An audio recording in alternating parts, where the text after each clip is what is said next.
Hello students, how are you? I hope you all are doing good in your studies. Okay, today we will do chapter 6 of class 6 NCERT history, new questions and ideas. This chapter is all about Buddhism and Jainism. And first point is the story of the Buddha. इसमें बताया गया है कि जो भगवान बुद्ध थे उनके बारे में बेसिक नॉलेज दी गई है कि उनका सबसे पहले नाम क्या था। उनका नाम था सिद्धार्थ और उन्हें गौतम के नाम से भी जाना जाता था। और वो बुद्धिज़्म के फाउंडर थे। उनका जन्म 2500 वर्ष पूर्व हुआ था और ये वो समय था जब बहुत तेज़ी से लोगों की ज़िंदगियाँ बदल रही थी। यानी बहुत सारे संत उस समय पैदा हुए थे, बहुत सारे नई आइडियोलॉजीज़ उस समय पैदा हुई थी। तो बहुत बदलाव का समय था समाज में एक तरह से उस समय। और इस समय में बहुत जो जनपदास थे, महाजनपदास थे, वो भी बहुत पावरफुल हो रहे थे। नई सिटीज़ डेवलप हो रही थी, लोगों की ज़िंदगियाँ बदल रही थी गाँवों में भी। और बहुत से नए-नए विचारक आ रहे थे, नए-नए विचार लेके समाज में। तो जो भगवान बुद्ध थे, वो बिलॉन्ग करते थे एक छोटे गण को, जिसका नाम था शाक्य गण, और वो एक क्षत्रिय थे। जैसे किंगडम होता है, महाजनपद होते हैं ना, वैसे गण भी होते हैं। तो वो एक छोटे गण को बिलोंग करते थे, कबीला टाइप या कस्बा टाइप आप कह लें। उनके गण का नाम था शाक्य। और जब वो बहुत यंग थे तो उन्होंने अपना घर छोड़ दिया था सत्य की खोज में, नॉलेज की खोज में, ज्ञान की खोज में, कि जीवन का सत्य क्या है, ज्ञान क्या है, इसकी खोज में उन्होंने यंग एज में ही अपना घर छोड़ दिया था। और बहुत सालों तक वो इधर से उधर भटकते रहे, घूमते रहे। और फाइनली उन्होंने डिसाइड किया कि वो अपना रास्ता खुद ढूंढेंगे। पहले तो उन्होंने बहुत से अपने गुरु बनाए, फिर लास्ट में उन्होंने ये डिसाइड किया कि वो अपना पाथ जो है, अपना नॉलेज का जो पाथ है, वो खुद ढूंढेंगे। उन्होंने बहुत दिनों तक मेडिटेशन किया। बोध गया, बिहार में एक जगह है बोध गया, वहाँ पीपल के पेड़ के नीचे, जो कि निरंजना नदी के किनारे है वो जगह, वहाँ उन्होंने बहुत दिनों तक मेडिटेशन की, ध्यान में रहे वे। और उन्हें पूर्णिमा के दिन, बुद्ध पूर्णिमा जिसको हम मनाते हैं बुद्ध पूर्णिमा के तौर पे, पूर्णिमा के दिन उन्हें उस पेड़ के नीचे, पीपल के पेड़ के नीचे उन्हें एनलाइटमेंट मिली। यानी उन्हें आध्यात्मिक ज्ञान हुआ, उनकी बुद्धि जागृत हुई। तो इसके बाद उन्हें एनलाइटमेंट मिलने के बाद ही उन्हें बुद्ध नाम से पुकारा गया। बुद्ध का मतलब होता है एनलाइटेंड, जिसे ज्ञान प्राप्त हो गया हो। और फिर वो सारनाथ गए, वाराणसी में, और वहाँ उन्होंने अपना पहला उपदेश दिया, पहला प्रवचन दिया। कहाँ दिया? वाराणसी में, सारनाथ जगह पे। और उन्होंने अपना बाकी का जीवन इधर से उधर ट्रैवल करने में, लोगों को टीच करने में, उन्हें शिक्षा देने में, इसमें ही अपना जीवन बिता दिया। और लास्ट में कुशीनारा नाम की जगह पे उन्होंने अपना देह को त्याग दिया था, अपना शरीर छोड़ा था। अब जैसे कि आपको पता है कि आप देख सकते हैं पेज नंबर 58 पे जो सारनाथ, ये जो पिक्चर दी गई है, ये है सारनाथ में, जहाँ उन्होंने अपना पहला उपदेश दिया था। वहाँ स्तूपा बनाया गया है। बुद्ध ने हमें ये सिखाया, लोगों को ये सिखाया कि जो जीवन है वो दुखों से भरा है, सफरिंग से, पीड़ाओं से, अनहैप्पीनेस से भरा हुआ है। और ये दुख या ये पीड़ाएं, इनका कारण क्या है, इनका कॉज क्या है? इनका कारण है हमारी क्रेविंग्स, हमारे डिज़ायर्स, हमारी जो लालसाएं हैं, इच्छाएं हैं कि मेरे को ये मिल जाए, मेरा ऐसे हो जाए, ये हो जाए, वो हो जाए। ये सब जो हमारी इच्छाएं हैं, हमारी जो लालसाएं हैं, यही हमारे दुखों का कारण है। क्योंकि क्या होता है कि जब इंसान की एक इच्छा पूरी होती है तो उसे सेटिस्फेक्शन नहीं होती। उसे लगता है मेरा ये काम भी हो जाए, वो हो जाएगा तो वो थर्ड उसका टारगेट हो जाएगा कि मेरा ये काम हो जाए। तो इस तरह से इंसान की इच्छाएं और लालसाएं कभी ख़त्म नहीं होती और उसे संतुष्टि नहीं मिलती अपने जीवन में। तो यही इच्छाएं और लालसाएं भगवान बुद्ध कहते थे कि इंसान के जीवन की पीड़ाओं का, उसके दुखों का कारण है। तो बुद्धा ने इसे थर्स्ट वर्ड में डिस्क्राइब किया, जिसे तन्हा कहा जाता है बुद्धिज्म में।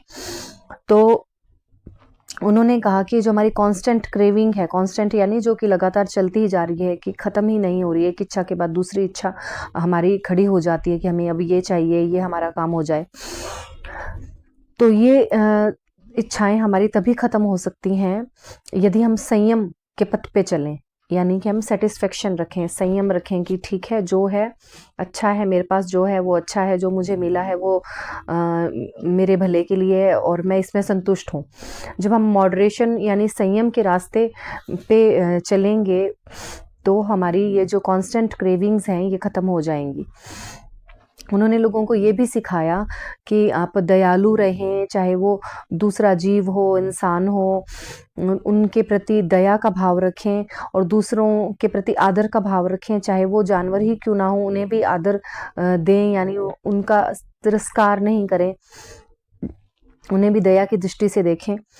बुद्धा बिलीव करते थे कि जो रिजल्ट्स हैं हमारे एक्शंस के, यानी हमारे कर्मों का जो परिणाम है वो अच्छा या बुरा जो भी है वो अफेक्ट करता है हमें इस जीवन में भी और हमारे अगले जीवन में भी। कहा जाता है ना कि हम जो कर्म करते हैं वो हमें इस जीवन में भी भोगने पड़ते हैं और अगले जीवन में भी हमें उन कर्मों को चुकता करना पड़ता है। तो जो भगवान बुद्ध हैं वो ये सब शिक्षाएं लोगों को देते थे उनकी आम भाषा में, और उस वक्त की आम भाषा थी प्रकृत। So he also encouraged people to think for themselves rather than to simply accept what he said. अब इसमें एक स्टोरी दी गई है किस्सा गौतमी की, उनकी शिक्षाओं उनकी तरफ जो इशारा करती है कि किस तरह से उनकी शिक्षाएं सत्य हैं और हमें सत्य के मार्ग पे ले जाती हैं, ज्ञान के मार्ग पे ले जाती हैं। यहाँ पे बताया गया है कि एक बार एक महिला थी जिसका नाम किस्सा गौतमी था। उसका जो बेटा था वो गुजर गया था, यानी डेड हो गया था। तो वो बहुत उदास थी और वो इधर उधर गलियों में भटकती रहती थी शहर की, अपने बच्चे को सीने से लगाए, उसने उसे छोड़ा नहीं, उसे सीने से लगाए हुए ही उसके शव को वो इधर से उधर गलियों में भटकती रही और उसकी जीवन को वो वापस पाना चाहती थी। वो इस बात को एक्सेप्ट नहीं कर पा रही थी कि उसका बेटा मर गया है। तो एक दयालु आदमी उसे भगवान बुद्ध के पास लेके गया। तो भगवान बुद्ध ने कहा कि ठीक है, मैं तुम्हारे बच्चे को जीवन दे दूंगा, पर तुम मुझे जो एक मुट्ठी भर के मस्टर्ड सीड्स होते हैं, सरसों के जो दाने हैं, बीज हैं, वो लाके दो। तो किस्सा गौतमी बहुत खुश हो जाती है कि ठीक है, सरसों के बीज, मुट्ठी भर सरसों के बीज लाने से ही मेरा बेटा ये जीवित कर देंगे, तो बहुत अच्छी बात है। भगवान बुद्ध कहते हैं कि पर एक शर्त है कि ये जो बीज हैं वो ऐसे परिवार से तुम लाओगे, ऐसे घर से लाओगे जहाँ कभी कोई मरा ना हो। तो किस्सा गौतमी दरवाजे दरवाजे दर दर जाती है, लोगों को पूछती है, पर ऐसा तो उसे कोई घर नहीं मिलता कि जहाँ कोई ना कोई मरा ना हो। किसी की माँ, किसी का पिता, बहन, भाई, पति, बीवी, बच्चा, कोई रिश्तेदार, दादा दादी, कोई ना कोई तो हर किसी घर में कभी मरा ही था, तो उसे ऐसा कोई घर नहीं मिलता। तो ये जो फेमस स्टोरी है, एक छोटा सा यहाँ किस्सा शेयर किया गया है। इससे भगवान बुद्ध क्या सिखाना चाह रहे हैं? इससे भगवान बुद्ध उस दुखियारी माँ को ये सिखाते हैं कि ये तो प्रकृति का नियम है, जिस दुनिया में आया है उसे जाना ही है। कोई भी इमॉर्टल नहीं है, यानी कोई भी अमर नहीं है। जिसने जीवन लिया है इस धरती पे उसे एक ना एक दिन मरना भी होगा। अब यहाँ बात की जा रही है उपनिषद की। जब भगवान बुद्ध ये जो प्रीचिंग्स दे रहे थे, उपदेश दे रहे थे, उससे भी थोड़ा सा पहले ही दूसरे भी विचारक अपने विचारों को प्रकट कर रहे थे। उन्होंने भी अपने विचार फैलाने शुरू किए थे। वो भी कठिन प्रश्नों के उत्तर ढूंढ रहे थे। उनमें से कुछ जानना चाहते थे कि क्या जीवन के मृत्यु के बाद जीवन है, और कुछ जानना चाहते थे कि जो बलिदान है वो करने चाहिए या नहीं, सेक्रीफाइसेस शुड बी परफॉर्म्ड और नॉट। और कुछ ये जानना विचारक ये जानना चाहते थे कि सत्य ज्ञान क्या है, जो ब्रह्मांड है वो परमानेंट है या नहीं, स्थायी है या नहीं। इस तरह से बहुत सारे प्रश्नों के जो उस समय विचारक थे वो उत्तर ढूंढ रहे थे। और ये जो इसमें बात की गई है कि कुछ यूनिवर्स में परमानेंट है, कुछ ऐसा लोग सोचते थे कि यूनिवर्स में कुछ परमानेंट है जो कि मृत्यु के बाद भी रहता है, तो उसे उन लोगों ने डिस्क्राइब किया आत्मन के तौर पे, या हम कहेंगे कि इंडिविजुअल सोल। और जो ब्राह्मण है या यूनिवर्सल सोल ये भी कह सकते हैं उसे हम। और वो बिलीव करते थे कि अल्टीमेटली जो आत्मन है या जो ब्राह्मण है, चाहे वो इंडिविजुअल सोल है चाहे वो यूनिवर्सल सोल है, वो एक ही है। और इनके बहुत से आइडियाज उपनिषद में दर्ज हैं, रिकॉर्ड है। और these were part of the later Vedic text. ये लेटर वैदिक जो टेक्स्ट थे उनका पार्ट है। ठीक है, जैसे हमें पता है ना, ऋग्वेदा के बाद के जो टेक्स्ट हैं उन्हें हम लेटर वैदिक टेक्स्ट कहते हैं, जो यजुर्वेद, अथर्ववेद, सामवेद हैं। उपनिषद का लिटरली मीन्स होता है approaching. It means approaching and sitting near. और जो टेक्स्ट हैं इनमें वार्तालाप दर्ज हैं शिक्षक के और शिष्य के। इन सब ज्ञान के बारे में जो उनके वार्तालाप हैं वो इन उपनिषद में दर्ज हैं। और ज़्यादातर ये जो इनके विचार हैं, जो आइडियाज़ हैं, ये सिंपल डायलॉग्स के थ्रू इसमें बताए गए हैं। और ज़्यादातर जो उपनिषद थिंकर्स हैं वो पुरुष होते थे, स्पेशली ब्राह्मण या राजा होते थे। जैसे कि राजा क्वेश्चन करता था और ब्राह्मण उसका आंसर देता था, इस तरह से। और ओकेजनली इनमें कुछ महिला विचारकों के बारे में भी बताया गया है, इनके बारे में भी उल्लेख किया गया है। जैसे कि एक फेमस महिला विचारक थी उस समय की, गार्गी, जो कि अपने ज्ञान के लिए बहुत प्रसिद्ध थी। वो बहुत ज्ञानी महिला थी। और वो जो ये वाद विवाद होते थे ज्ञान के रॉयल कोर्ट्स में, इनमें पार्टिसिपेट भी करती थी। पर इन जो वाद विवाद ये होते थे, जो ज्ञान के बारे में होते थे, जो राजा में और इन विचारकों में होते थे, इसमें जो आम लोग थे, जो गरीब लोग थे, वो पार्टिसिपेट नहीं कर सकते थे, उन्हें अलाउ नहीं था, वो बहुत कम ही पार्टिसिपेट कर पाते थे। और एक जो फेमस एक्सेप्शन है इसका, कि जो जिसने इसमें पार्टिसिपेट किया था, जिसके बारे में बात की जा रही है, वो है सत्यकामा जबाला। सत्यकामा जबाला जो है उसका नाम उसकी माता के पीछे पड़ा, जो कि एक दासी स्त्री थी जिसका नाम जबाली था। तो ये जो सत्यकामा जबाल था, इसको बहुत डीप डिज़ायर था, बहुत गहरी इच्छा थी ज्ञान को पाने की, सत्य के बारे में जानने की। और इसे एक्सेप्ट कर लिया था एक ब्राह्मण टीचर ने अपने शिष्य के रूप में। और उन टीचर का या उन शिक्षक का नाम था गौतम। और ये जो सत्यकामा जबाला था, ये उस समय का एक बहुत बड़ा विचारक बना। उस समय बहुत इसे जाना जाता था, बहुत ज्ञानी बना ये बाद में।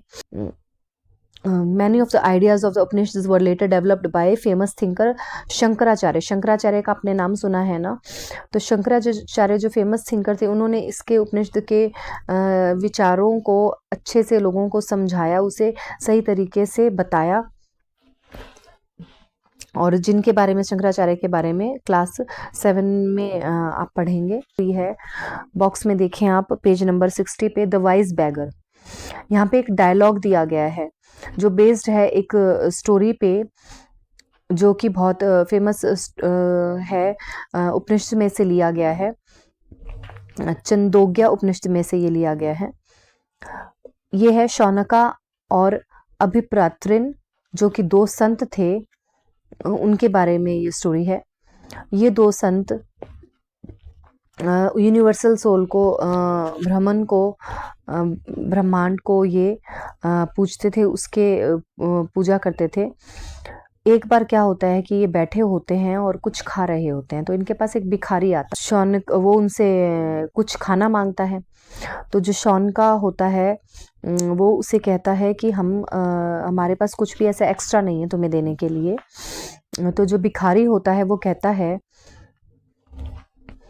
कि सर, आप तो बहुत ज्ञानी हैं, बहुत ज्ञानी प्रतीत होते हैं, तो आप किसकी पूजा करते हैं?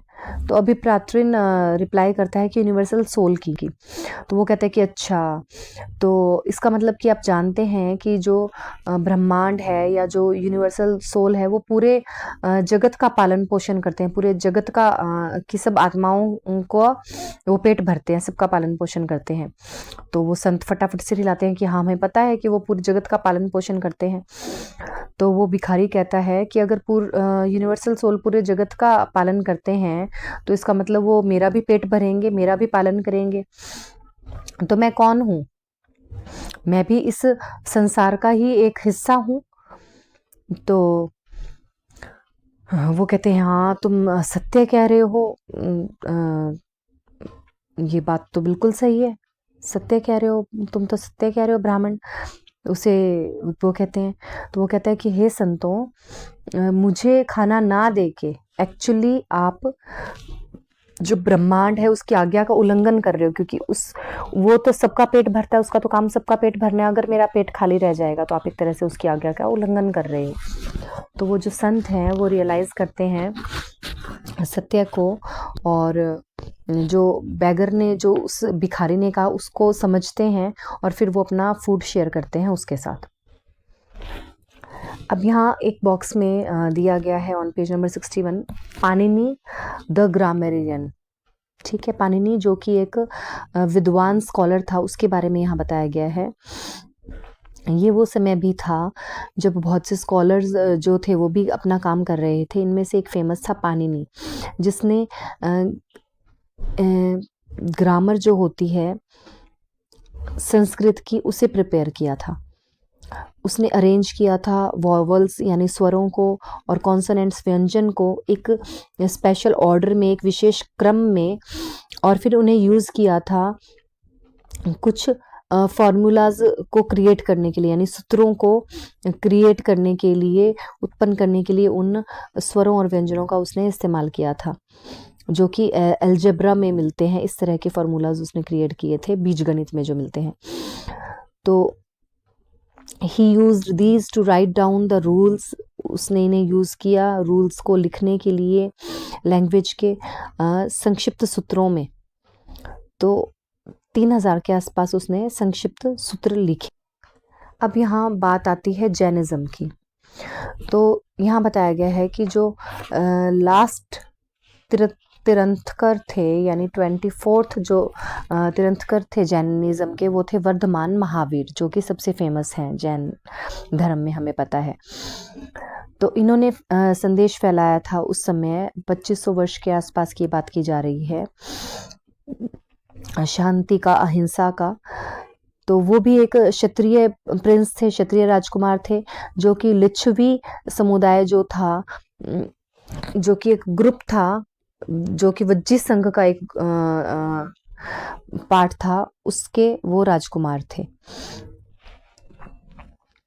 अब 30 वर्ष की उम्र में इन्होंने भी घर को छोड़ दिया और ये जंगलों में चले गए, और 12 साल तक इन्होंने बहुत कठिन और अकेला जीवन जिया, और जिसके अंत में इन्हें एनलाइटमेंट मिली, इन्हें प्रबोधन मिला, ज्ञान प्राप्त हुआ।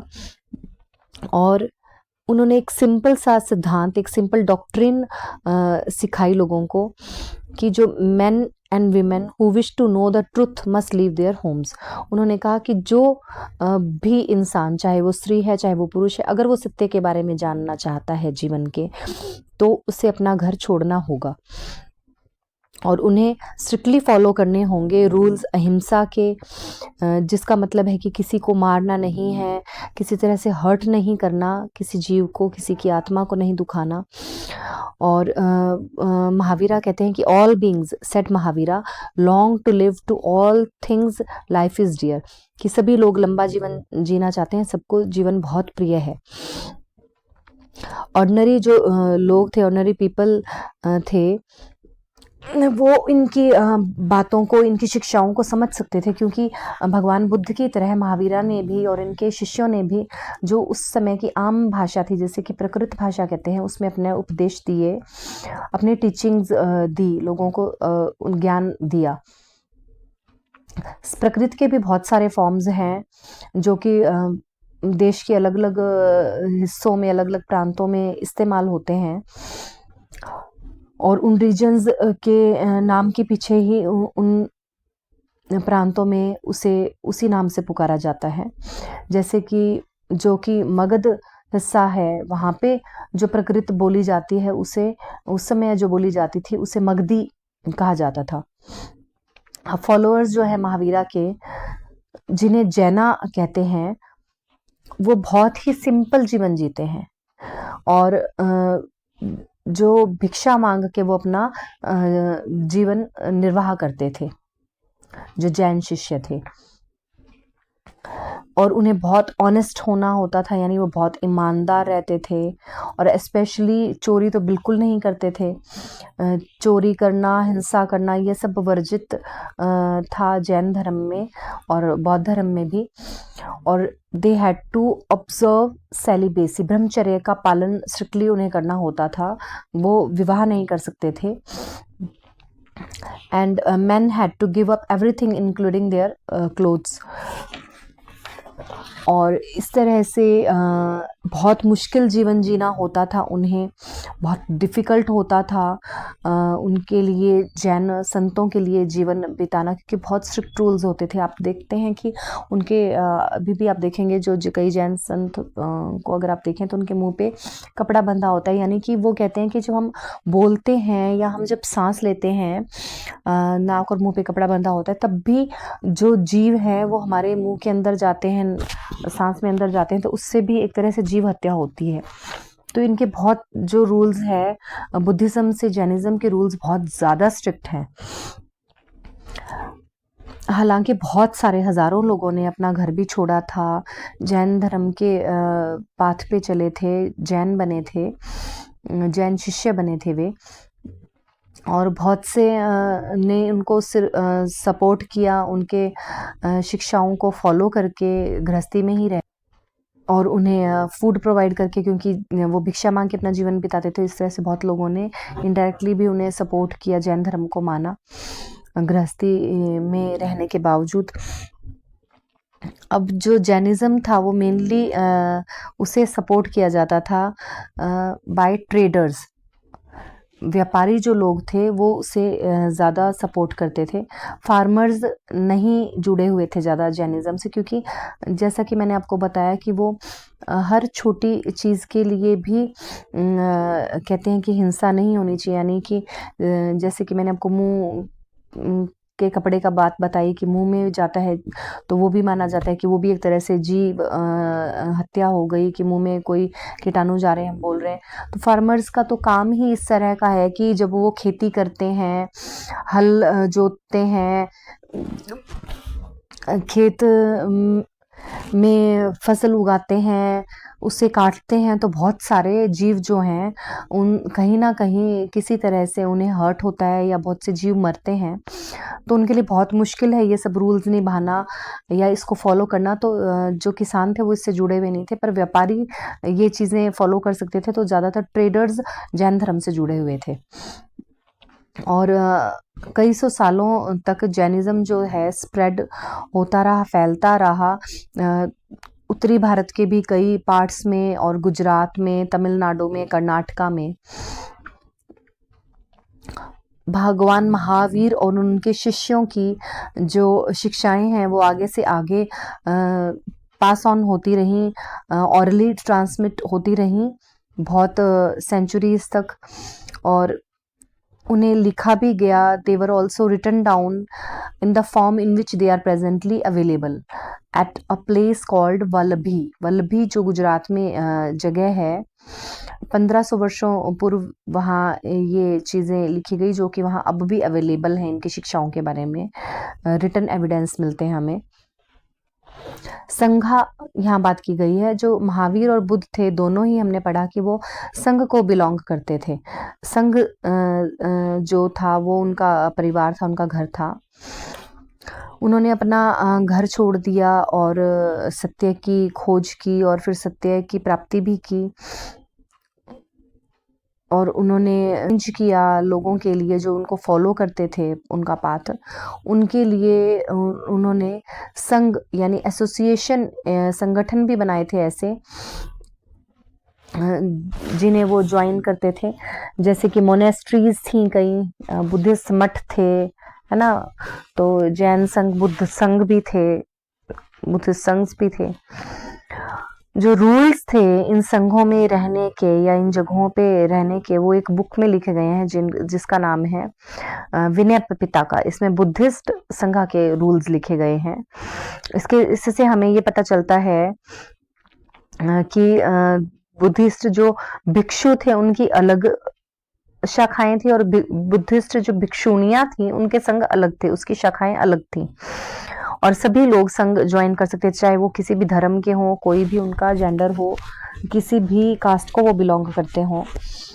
जबकि जो बच्चे थे उन्हें अपने माता पिता की परमिशन लेनी होती थी, या जो दास थे उन्हें अपने मास्टर की परमिशन लेनी होती थी इन संघों को ज्वाइन करने के लिए। और जो किंग के लिए काम करते थे उन्हें किंग की परमिशन लेनी होती थी। अब जो औरतें थी उन्हें अपने पतियों की, अपने परिवार वालों की इजाज़त की ज़रूरत होती थी इन्हें ज्वाइन करने के लिए। मैन और वुमेन थे, दोनों ने ही संघ ज्वाइन कर रखे थे और बहुत सादा मेडिटेट करते थे वो ज़्यादातर टाइम, और इधर से उधर भिक्षा मांगने जाते थे। उनके वो आर्स फिक्स थे भिक्षा के, इसीलिए उन्हें भिक्षुक कहते थे। भिक्षुक और भिक्षुणियाँ कहते थे उन्हें, जिसमें प्रकृति जो उस समय जो आम भाषा थी उसमें भिक्षुक का मतलब था मांगने वाला, भिक्षा मांगने वाला। वो दूसरों को ज्ञान देते थे और उनकी मदद करते थे जिस तरह से भी वो कर सकते थे। और बहुत सी वो मीटिंग्स भी हेल्ड करते थे। अगर कोई आपस में संघ में कुछ वाद विवाद हो जाता था तो उसे सुलझाने के लिए। और जो संघ ज्वाइन करते थे, जैसे कि ब्राह्मण या क्षत्रिय या कोई मर्चेंट, लेबरर्स, कोई भी लोग थे तो वो कर सकते थे संघ ज्वाइन, चाहे उनका कोई भी धर्म हो या चाहे वो किसी भी समाज के किसी भी तबके को बिलोंग करते हों। और बहुत से लोगों ने इसमें बुद्धा की जो टीचिंग्स थी उनको रिकॉर्ड किया, उन्हें राइट डाउन किया। कुछ को ब्यूटीफुल पोएम्स के तौर पे भी कंपोज किया गया, जो कि संघ की लाइफ के बारे में भी बताते थे, उनकी लाइफ के बारे में भी उसमें बताया गया उन पोएम्स में। अब मोनेस्ट्रीज, मठों की बात की जाए तो जैनिज्म और बुद्धिस्ट जो मॉन्क थे वो एक जगह से दूसरी जगह साल में इधर उधर जाते ही रहते थे। जो समय होता था जिसमें कि वो सिर्फ एक जगह रुकते थे, वो समय था बरसात का मौसम, क्योंकि बरसात के मौसम में कि जैसे आपको पता है कि ट्रैवल करना, और वो भी उस समय में बहुत मुश्किल था इधर से उधर जाना। तो बरसात के मौसम में वो एक जगह रहते थे। तो जो उनके फॉलोअर्स थे, सपोर्टर्स थे, उन्होंने उनकी बरसात के समय में, ताकि जब वो एक जगह रुकते हैं तो उन्हें समस्या ना हो, तो उनके लिए वहाँ टेम्परेरी शेल्टर्स बनाए थे, टेम्परेरी गार्डन्स बनाए थे। और जो नेचुरल केव्स थी हिली एरियाज़ में, वहाँ उनके रहने की व्यवस्था की गई, उनमें मठ बनाए गए, जैसा कि आप इस पिक्चर में देख सकते हो ऑन पेज 63। और जैसे ही समय गुजरता गया, बहुत से जो सपोर्टर्स थे मॉन्क्स के, नन्स के, और वो लोग खुद भी ये नीड फील करने लगे कि वो एक जगह ही सेटल डाउन हो, इधर से उधर घूमने की जगह एक जगह मठ बना के रहें जहाँ लोग उन्हें विजिट कर सकें, उनके एक जगह ठिकाना हो। इन्हें मोनेस्ट्रीज भी कहा जाता था और विहारास भी कहा जाता था। जो अर्लीस्ट विहारास थे, जो शुरू के थे, वो लकड़ी से बनाए गए और फिर ईंटों से बनाए गए। और कुछ विहार जैसा कि हमने आपको बताया हिली एरियाज में या जहाँ पहाड़ थे वहाँ केव्स में, गुफाओं में भी बनाए हुए थे, वहाँ पे भी मठ बने हुए थे गुफाओं में भी, स्पेशली वेस्टर्न इंडिया में। अब यहाँ बताया गया है कि एक बुद्धिस्ट टेक्स्ट हमें क्या बताता है. Buddhist text tell us, just as the waters of rivers lose their names and separateness when they flow into the mighty ocean. जैसे कि पानी जो है नदी का अपना नाम छोड़ देता है कि ये उस नदी का पानी है, गंगा का पानी है, कावेरी का पानी है, और वो उससे अलग हो जाता है जब वो ओशियन में, सागर में मिलता है. तो सागर में मिलने के बाद हमें नहीं पता ना ये कौन सी नदी का पानी है. ऐसे ही जो वर्ण है या जो रैंक है या जो परिवार का चिन्ह है कि इस परिवार का है, इस वर्ण का है, वो सब मिट जाता था, खत्म हो जाता था जब जो फॉलोअर्स थे वो बुद्ध भगवान जो थे उन्हें ज्वाइन कर लेते थे और मॉन्क्स बन जाते थे. ठीक है. अब क्या होता था कि जो लैंड थी जिन पे विहारा बने होते थे वो डोनेट करते थे रिच मर्चेंट्स. बड़े बड़े व्यापारी वो ज़मीनें डोनेट कर देते थे और उन पे विहार बनते थे, मठ बनते थे, या बड़े राजा डोनेट कर देते थे जो बुद्धिज़्म से या जैनिज़्म से जुड़े होते थे. और जो लोकल पीपल हैं वहाँ गिफ्ट्स लेके आते थे, जैसे खाना ले आते थे, कपड़े लाते थे या मेडिसिन्स लाते थे मॉन्क्स और नन्स के लिए, उन्हें हेल्प करने के लिए. और रिटर्न में उन्हें बहुत से ज्ञान मिलता था, शिक्षाएं लेके जाते थे वो, जो उनके जीवन को जीने के लिए उन्हें आसान बनाती थी उनके जीवन को. और एंड ओवर द सेंचुरीज जो बुद्धिज़्म है वो ना सिर्फ सब कॉन्टिनेंट में बल्कि इसके भी बाहर, यानी बाहर के आसपास के देशों में भी फैल गया. The system of ashrams. अब यहाँ आश्रम्स के सिस्टम के बारे में बात की गई है. Around the time when Jainism and Buddhism were becoming popular, Brahmins developed the system of ashrams. जब जैनिज्म और बुद्धिज्म बहुत पॉपुलर हो रहा था उस वक्त ब्राह्मण्स ने आश्रम सिस्टम डेवलप किया था. उन्होंने, आपको पता है कि आश्रमों में जीवन को बांट दिया था. आश्रम का मतलब यहाँ पे एक प्लेस नहीं है, यहाँ पे आश्रम का मतलब है स्टेजेस ऑफ लाइफ, कि 4 आश्रमों में उन्होंने जीवन को बांटा था. कि पहला ब्रह्मचर्य, गृहस्थ, तीसरा वानप्रस्थ और फिर सन्यासा. यानी जो ब्राह्मण और क्षत्रिय और वैश्य थे वो उन्हें एक ब्राह्मण उन्हें सिंपल जीवन जीने के लिए कहते थे कि उन्हें सिंपल जीवन जीना चाहिए, वेदों को ज्ञान होना चाहिए, वेदों का पठन करना चाहिए, उन्हें पढ़ना चाहिए अपने जीवन के शुरू के वर्षों में, जब वो ब्रह्मचर्य का पालन करते हैं. यानी कि शादी से पहले जब वो बच्चे होते हैं और बहुत यंग होते हैं उस वक्त ब्रह्मचर्य का उन्हें पालन करना चाहिए. फिर जब उनकी शादी हो जाती है, जब वो गृहस्थ हो जाते हैं तो गृहस्थ आश्रम का पालन करना चाहिए.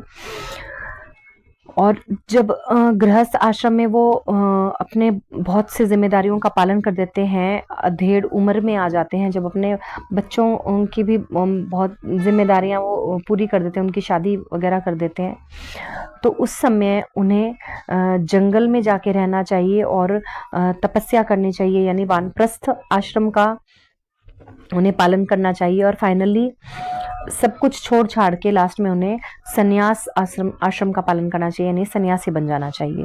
ये उस वक्त ब्राह्मण्स ने कहा था. और जो सिस्टम थे आश्रम्स के वो अलाउ करते थे मेन को, पुरुषों को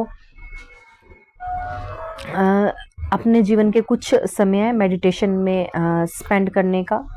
और जनरली जो महिलाएं थी उन्हें वेद पढ़ने की इजाज़त नहीं थी और वो वही आश्रम फॉलो कर सकती थी जो उनके पति उनके लिए. अब यहाँ एल्सवेयर में बात की गई है ईरान की. ज़ोरेस्टर नाम के एक पैगंबर थे ईरान में, प्रोफेट थे. उनकी टीचिंग्स जो हैं वो एक बुक में हैं, जिस बुक का नाम है अवेस्टा. अवेस्टा नाम की बुक में उनकी टीचिंग्स रिकॉर्ड हैं. और जो लैंग्वेज है अवेस्टा की, उस बुक की, और जो प्रैक्टिसेस डिस्क्राइब की गई हैं उसमें वो सिमिलर हैं वेदास से. यानी जो आचरण उसमें बताए गए हैं, जो वो हमारे वेदास में जो चीज़ें बताई गई हैं उससे मिलती जुलती हैं. और जो बेसिक टीचिंग है ज़ोरास्ट्र की वो मैक्सिम जो है good thoughts, good words, good deeds, इनके बारे में है. तो यहाँ पे एक वर्स दिया गया है ज़ेंड अवेस्टा से. वर्स आप समझते हैं, एक पद्य, एक छंद, एक कविता के रूप में दिया गया है। Lord grand strength and the rule of truth and good thinking. भगवान हमें ताकत देते हैं सत्य और अच्छे काम करने का, हमें उन पे चलने की हमें ताकत देते हैं। By means of which one shall create peace and tranquillity, जिससे एक इंसान शांति में रह सकता है। ठीक है। For more than 1,000 years, Zoroastrianism was a major religion in Iran. Iran में ज़ोरास्ट्रियनिज्म जो था वो एक बहुत बड़ा धर्म के रूप में उभर के आया था। हजारों सालों तक वो चला था। और लेटर ऑन क्या था, जो कुछ ज़ोरास्ट्रियंस थे उन्होंने माइग्रेट किया ईरान से और वो सेटल डाउन हो गए गुजरात और महाराष्ट्र के कोस्टल टाउन्स में। ये जो समुद्र किनारे के शहर थे वहाँ वो बस गए थे। और जो पारसीज हैं आजकल के टाइम में, आपको पता है कि गुजरात में, महाराष्ट्र में पारसीज मिलते हैं, पारसी लोग। वो जो ज़ोरास्ट्रियनिज्म के जो लोग थे, जो ज़ोरास्ट्रियंस थे, वो इन पारसीज के ही एंसेस्टर्स हैं, इन्हीं के पूर्वज हैं। तो ये चैप्टर होता है हमारा कंप्लीट। आई होप आपको समझ आया हो। अगर आपकी कोई क्वेरीज हो तो आप कमेंट में पूछ सकते हैं, मैं If you like this video, then please like, share and subscribe my channel. Keep learning. Thank you so much.